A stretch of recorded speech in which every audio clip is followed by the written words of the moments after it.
Kathy here with Kathy's Cute Creations. So I'm doing this again because I can't not believe I watched, thank heavens I stopped the video and I watched my introduction. I didn't even tell you we're doing the Lone Star Liberty quilt, the assembly. All I said was we were doing an assembly. Anyway, we're going to put this together, so you should have 2 sheets of paper if you're following along and you've bought the pattern. So there's your first sheet. There's your second sheet. First thing we're going to do is we're going to take all the panels and we're going to put the blue strips around them. And then when we're done doing that, we're going to make these strips right there. Here's the directions that you should have, which is the 2 pages. This page is going to tell us how to put everything together. And then this is our picture, so we know how to lay it out. And this is why I said it's really, really easy. We're going to be making this first, which is the parts that go around. So let's get started. And I'm going to show you my layout. We're going to use to put around the panel pieces and our squares. And we're going to start with the panels first. So I'm going to put everything else aside. So the sides first. So you're going to do take your 1.5 inch strips by 10.5, sew them to the sides of the panel, and then you're going to do the top and the bottom. So let's go ahead and do this one, and then you guys can do the rest. All right, I'm going to do one side, and then I'll do the other, and then I'll do the top. Just take your time. My little buddy's up here with me today. So let me tell you a little something here. So I can't hold on to those pins. I cut my fingernails and that was it. Oh, anyway. So I have on my back door, which is my backyard is fenced in for the dog, and I have bells. So I was trying to teach him how to ring them. Well, he does not want to ring those bells. I do not know why.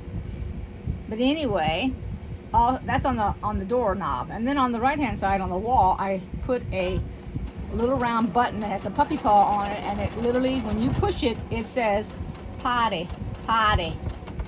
So the other day, alrighty, so I've got it upside down because when I pinned it first on this side here, when I pinned that, I felt like this is just a little bit, and we're talking very little, longer than the other. And you know, if you put your longer fabric on the bottom, your foot, as it feeds up, it takes up that little bit of slack. That's why if you've got a little bit, then it's going to take care of it for you. I mean, it's not going to take care of 1/4 of an inch, but just so you know. Anyway, so I'm sitting there in the chair, and I've left the dogs outside, and all of a sudden I hear potty, potty, and I went, wait a minute, there's no dogs in the house. Who the heck is ringing that? And first, I just thought that I heard it because the TV was going, and I just thought it was a piece of the TV. And I listened a little bit more, and it did it again. And then I started laughing because the only animal in the house that can ring that was the cat, BB. So she was ringing the bell. That was so comical. Now she stands on the door and watches them while they're outside. I have a picture of it. I tried to put a picture like that in another video and it just would not let me. If I can squeeze that in, I will squeeze it in. And I'll show you how she hangs at the door. But let's just go ahead and finish up this square. Now before you add this top and bottom, be sure and iron it so that it's laying flat and it's the full size that it needs to be. Don't skimp on yourself. All right, let me iron this and then we're going to take a look at it. The very first one. It's kind of ironic that I have that exact panel piece in just the same as in the project. So go ahead and finish up all of yours, and then we're going to come back and we're going to start putting the pieces for the other ones together. I'm looking at the paper and I'm going to talk to you about it because I don't know if they're going to change it before you get your paper if you haven't gotten it yet. The directions say do the sides first. The picture shows doing the top first. Now I have never known where we've done the top first. We always do the sides, which are short, and then we put the larger strip on the top. And that is what the directions say, although the picture doesn't show it. So that is the way I did it based on the instructions, not the picture. Just so that you know, and I will show you one real quick. The one that I've got finished, which I do show you how to sew, This is the side, and that's the short one. Short one over there, and then the long one on the top, which is not what the picture shows, but it is the directions. Okay, now moving along, we're going to do number 2. We're just going to go right in order. The very first thing that I've done is I laid down the left hand. Let me show you the paper while I do it. So this, I'm calling this the left-hand side. This is the first one. Then the second row, I put a blue, white, which is 2.5 width by 5.5 length. Another square, that one, another square, and I stopped. Then I took this strip and laid it down there. Then I took the last 2 and laid them down because my area is not big enough. Once I sew these together, and then I sew these together, I will attach this one to that, that to that. This is the easiest way for me to do it with the space I have. Let's get going. And you can do it on either side, right or left. I'm not going to pin it. My fabric is holding itself together. And you know, you can always use that spray if you want to. Just make sure that your house is opened up and it's not closed. You're not in a closed-in spot. You don't want to be breathing all those fumes and everything. You can, I've seen people where they've made like a little box, 3-sided box, and they've done it that way also. And put it in there and then sprayed. So what I'm going to do is pick up the blue one. We're going to just do it in order. I guess I can go ahead and do the same thing I just did. That'd be better yet.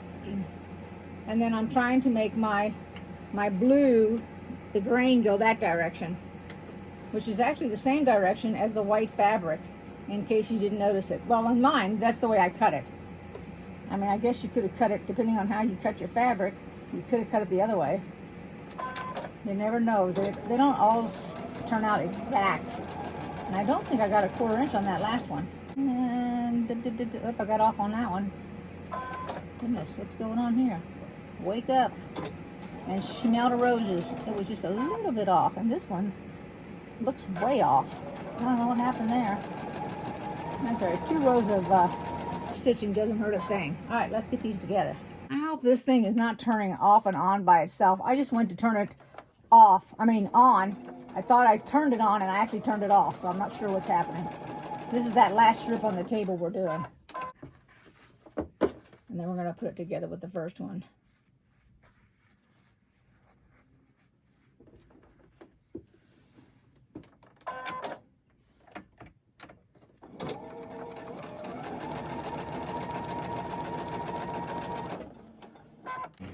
Talking about not reading ahead to at the end of the story. Have you ever done that in a book, went ahead to the tail end and read it? Or do you feel like it ruins it for you? I mean, some people would ruin it for them. Me, nope, it doesn't ruin it at all. And if it's not the ending that I thought should have been the ending, then I'm like, well, how the heck did they get to that conclusion? So it doesn't ruin it for me at all. Some people it does, but it doesn't. I've read books 2 and 3 times before and noticed stuff that I had missed the first time around. Now when this row right here is done, I'll probably put it over here on the ironing board and show you. And then we're going to go ahead and put this blue square on the end. So you got a blue square, a white strip, a blue square, a white strip, a blue square. So 3 blue squares on here. And we're making 2 of these, because 1 for each. I don't even know. I haven't even gone any further to find out where it goes. But we're doing 2. I did not read ahead. I don't know the ending of the story. Picture here is where that strip goes. So it goes between the first row and the second, and then it goes here from the second to the third. And then the little bitty ones, I don't know what I'm talking about. The little bitty ones get connected to this and this, whatever yours is. I mean, if you don't want to put it like the picture, I'm going to put it just like the picture. So the one that's got the one in the middle with the 2 white are going to go on the side of this block here. So I'm going to go ahead and set them, I'm going to sew them to the block, because these blocks have to be sewn together before you put that strip added to it. Then these have to be put together to put the strip, and then these have to be together. So let's do that. And hopefully I haven't confused anything. Also, don't forget to put the strips. You should have 4 of them left over. on this side and that side, and then down here this side and that side. And now that I've laid it out here on the ironing board, I just realized I've done a disfavor. I did not cut out the same blocks as these. Shoot. I have this one, and I have this one. I have this one. And what's the other one I got? Oh, and I have God Bless America.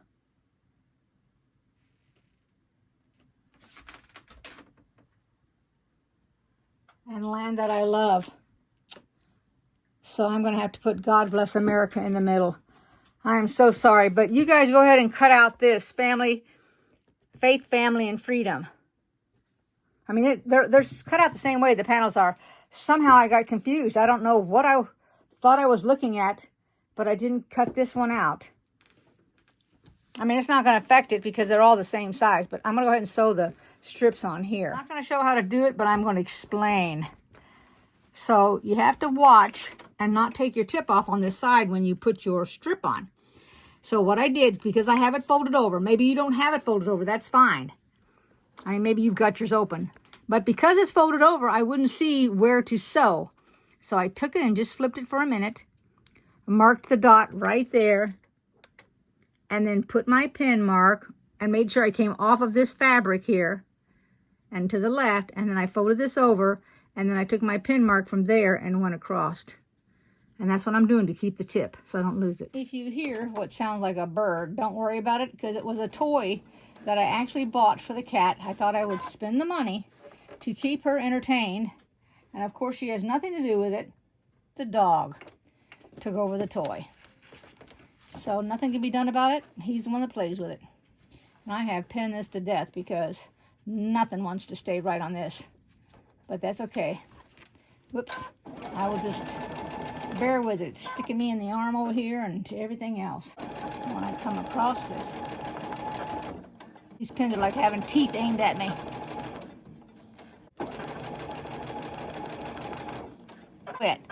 It's jumping the needles, so it's not hitting any of the pins. It's jumping all the pins when I get up to them. That doesn't always happen. It's doing it now, but oh.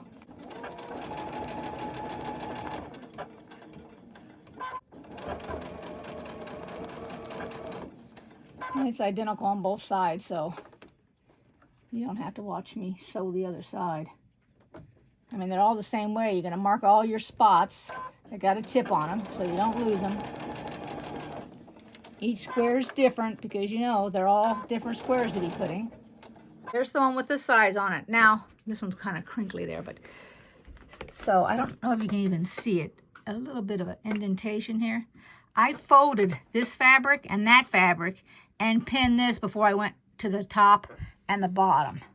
So I pin it in the middle first. Let's go ahead and just attach it so we can get this rolled on. So when I pin them together, I put the blue on the bottom, but you don't have to put the blue on the bottom. You can put it on the top if you want, because there's nothing to be matching up here. These are just two strips being back to back.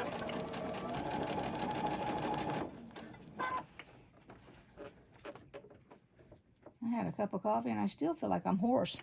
I don't know if it's because I haven't talked to anybody today or...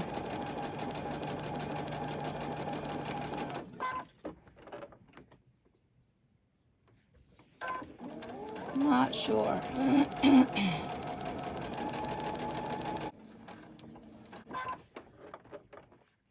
I keep forgetting to bring water up here. Right now my water's shut off because I've got a problem. My plumber's coming later today. This is the third block on the top row. I'm just doing this one whole entire row, and then we're going to put the piece below it on, and then that's exactly how you put the rest of it together. See how it jumped that pin right there? Although I can't get it with my hand.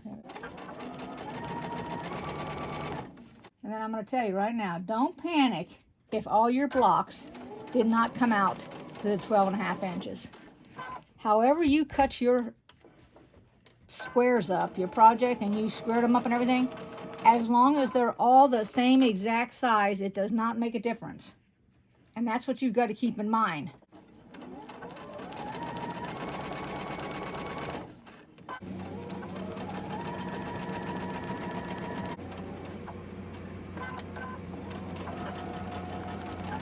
So I panicked myself for a second there. I had this upside down, and when I looked at it, I went, oh my gosh, I put one upside down and one right side, but nope, I didn't. I just had the whole thing upside down. So this is what my first row looks like. And then we're going to stick the next one on. Here it is laid out on the ironing board.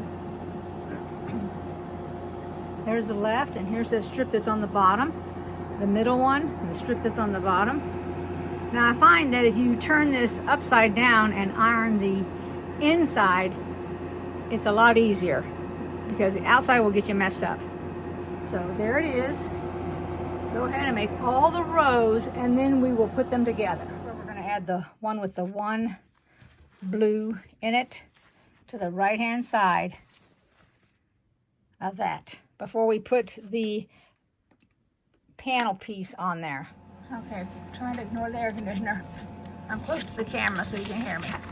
Look at your picture, and then while you're looking at it, you want to, we're going to put these white strips on. Now, these white strips are the 2.5 by the width of the fabric. So you got 5 long strips. I've taken 2 sets, which are 4 of them, and put them together. Now, I didn't do the fancy. I just did the straight across because I feel like that's what I want. So let me just show you. All I did was connect the 2, sew them 1/4 inch and open them up. And then we're going to attach the side first, both sides, then the top. So I'll add, if I have to the top. We're going to do the sides first.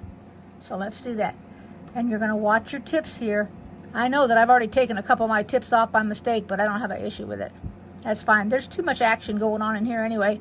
And really, people are going to be looking at this stuff, these panels. They're not going to give this a whole bunch of thought. This is what they're going to look at. All right, let's go ahead and put that together and get it sewn. I don't think I need to show you how to do that. This is my bed, so try to ignore the quilt that's on the bed. Not the one we made, but the one that I have on my bed. So there it is so far before we put the thin little strips on it. That's what we're going to do now. We're going to do the left side, the right side, and then the top and the bottom. So here is the side. This is the bottom. The bottom has to start with this. Normally I sew from left to right, so I started at the bottom, and you've got to have this red square at the bottom because I believe the top is going to come across it. So the 2 little triangles go up at the top, the big triangle, at the side, and the big triangle goes at the bottom. So we're going to go all the way to the other end, and this is the other end right here, and this one goes towards the bottom. You aim that towards the bottom of the quilt, and this is the top part. Both sides are the same. They're not different. All right, go ahead, and we're going to do the top and the bottom now, and then we're going to be finished. There it is, all finished on the bed. I'm trying to back up there so you can see it. So if you like this video, give it a thumbs up, and I will be quilting it. I just don't know when yet. All right. Okay, give me a thumbs up, make a comment if you'd like, and I'll see y'all next time. Bye-bye. Take care. Thanks for watching.